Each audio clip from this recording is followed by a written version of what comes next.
How to access your email account from cPanel Webmail.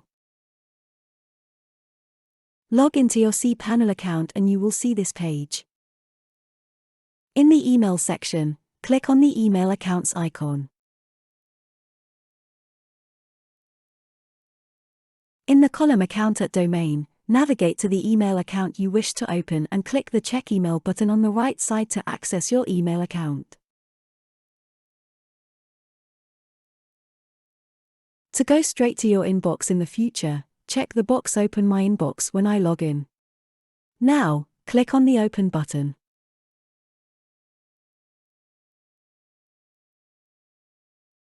That's it, you have accessed your email account from cPanel Webmail. Thank you for watching. Please contact us if you need any further support.